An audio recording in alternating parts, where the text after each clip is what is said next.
નમસ્કાર મિત્રો, મારું નામ વિભાગ રબારી છે, ગામ નેર અને હું નેરથી આપણા નેર બંધડી અને સિકરા સિંગલ પટ્ટી રોડ ઉપર વાહન પસાર થાય છે. મીઠાની ટ્રક 60 થી 70 ટન 55 ટન ભરેલ નીકળે છે. આ સિંગલ પટ્ટી રોડ છે. તે તમામ વગર આરટીઓને પણ જાણ કરેલી છે, લેખિતમાં પણ કરેલી છે અને ગૃહમંત્રી સુધી, મુખ્યમંત્રી સુધી કરેલી છે, કચ્છ કલેક્ટરને પણ કરેલી છે.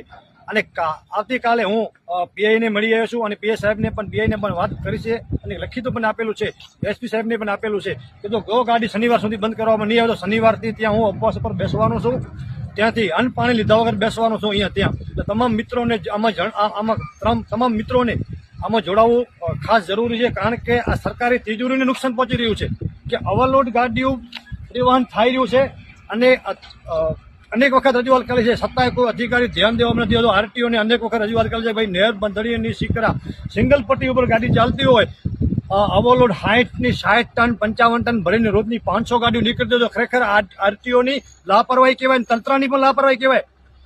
કેમ ધ્યાન નથી આપતું? ખરેખર હું એક જ અપીલ કરવા માંગુ છું કે નેરની બંધડી અને નેર સિકરા સિંગલ પટ્ટી ઉપર નો એન્ટ્રી મારવામાં આવે કે કોઈ પરિવહન ઓવરલોડ વાહન અંદર પસાર થવું ન જોઈએ. નેર ગામથી સિંગલ પટ્ટી રોડ પર આટલી ગાડીઓ ચાલતી હોય અને મેં પહેલી વખત એવું સાંભળ્યું છે કે ડામર ઉપર મેટલ પાથરવામાં આવે છે અને એવું તો મેં સાંભળ્યું હતું કે મેટલ ઉપર